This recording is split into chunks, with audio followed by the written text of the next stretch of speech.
Let's talk about the difference between the Retroid Pocket 5 and the Retroid Pocket 4 Pro. So the Retroid Pocket 5 is currently on sale for $210 if I'm not mistaken, if you apply the discount code that's available, and will probably cost $220 when you buy it without any discount. So let's look at the current positioning of the Retroid Pocket 5. It's going to have a Snapdragon 865, while the Retroid Pocket 4 Pro has a Dimensity D1100. Performance-wise, those two processors, or those two chipsets, are relatively close to each other. So I'm not a specialist in this, but the biggest difference here is going to be that you can get different distributions to be installed on the Retroid Pocket 5, including Batocera. That was not really possible with or not very straightforward, at least on the Retroid Pocket 4 Pro. And the drivers may also be better for the Retroid Pocket 5. So that's one of the big changes in the Retroid Pocket 5. When you look at the community, a lot of people were not very happy with the change here, because performance-wise it's not a very big jump from the Dimensity D1100. And you know, if you're gonna add a new iteration, if you are gonna create a new Retroid Pocket, and it's not significantly better as the previous one processor-wise, you can ask yourself, so why are you upgrading? That's a very valid question, and so let's look at the other differences. So initially the Retroid Pocket 5 was going to have only 6 GB of RAM, while the Retroid Pocket 4 Pro has 8 GB. So again, the community wasn't happy with this, so they decided to upgrade the Retroid Pocket 5 to have 8 GB of RAM.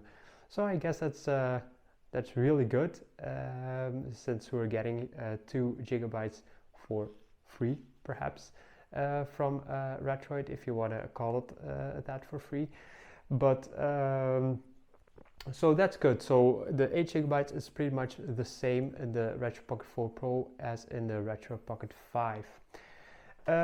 So the biggest change is probably the screen.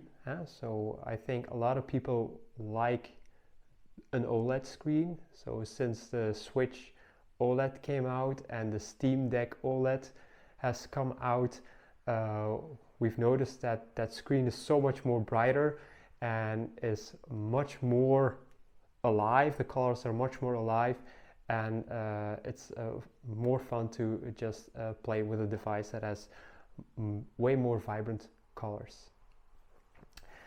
So I think that's one. It's definitely a benefit, definitely an advancement in the Retroid Pocket 5 Pro. Retroid Pocket 5. It's not the Pro. It's just the Retroid Pocket 5. Another big change is the screen size. The screen size will be slightly bigger, so it will be 5.5 inch compared to the 4.7 inch that the Retroid Pocket 4 Pro was. And again, that's an improvement. So you'll have a bigger screen, so you'll have more room to look at. And I think for especially older console games, that's nice to have. Because sometimes the text is a bit too small to see on smaller screens, and the 5.5 inch will definitely make a difference. Now, something that I believe is maybe a little bit of a downgrade, well, maybe a big downgrade for some people, is the grip. So with the Retroid Pocket 3 and the Retroid Pocket 4, you had a flat back on the Retroid Pockets, and that allowed you to have the device a bit more pocketable, and you could actually put it in your back pocket or on your side pocket if it was big enough. But I don't think that'll be the case anymore with the Retroid Pocket 5. because it's going to be slightly bigger, and the back plate is going to include the grip. So depending on how you look at it, it can be a benefit because you don't have to purchase an additional grip, but it'll be a little less pocketable, and the Retroid Pocket 4 was already not that pocketable compared to some other devices. And when you look at the name of the company, Retroid Pocket, you can ask yourself, is that the best move that they made, yes or no?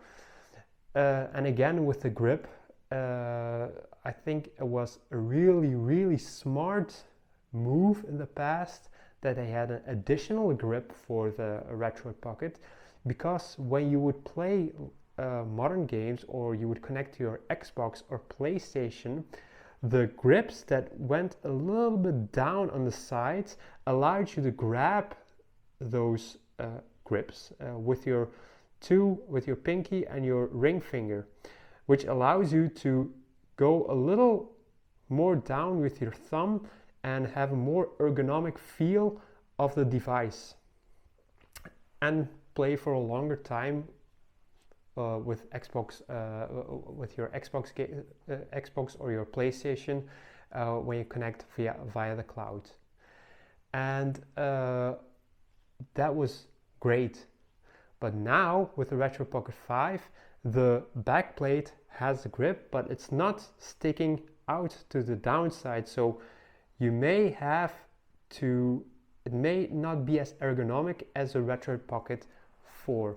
So that's a bit of a worry from me, and I hope it won't be that case when we actually get the device.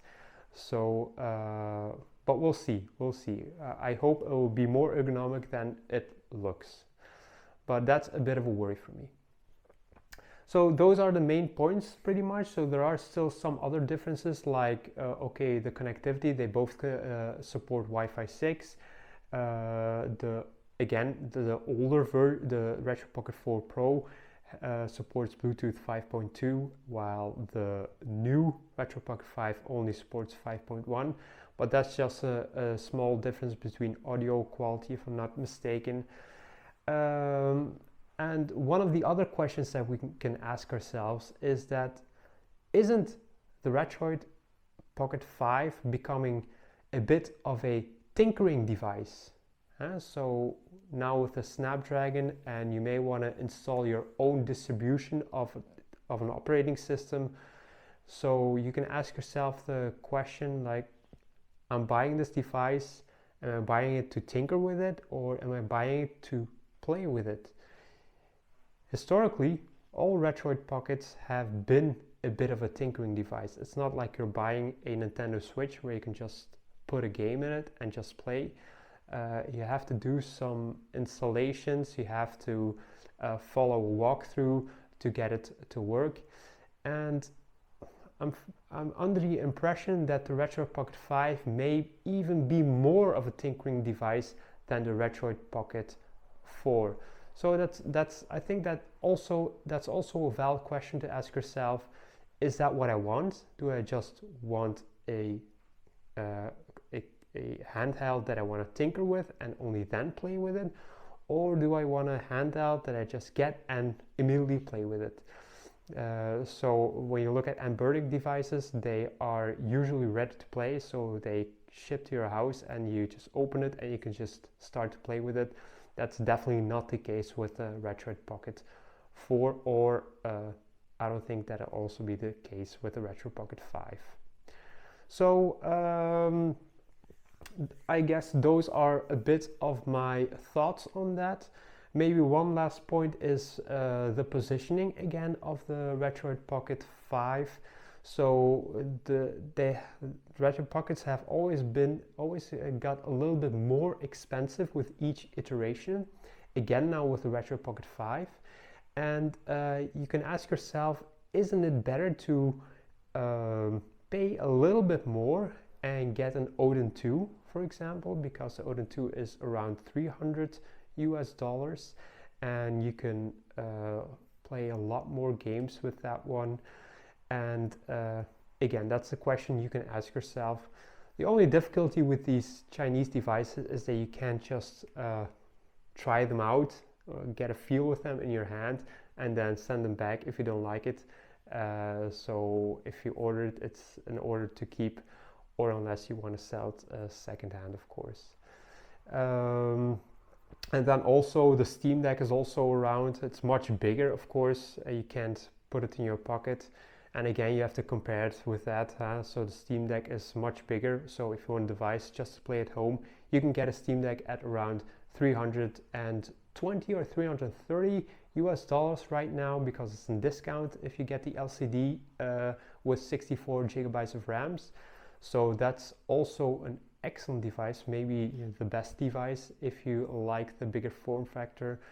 I like it, but I don't think it's I find it a bit heavy sometimes. So that's why I like to grab smaller devices like the Retroid Pocket or some other device. So those are my thoughts on the Retroid Pocket 5 that's coming out soon. And I'm wondering, what do you think of the Retroid Pocket 5? And do you think it will be ergonomic, or what's your thought? So please leave a comment and like this video, and please subscribe. Thank you very much. Bye bye.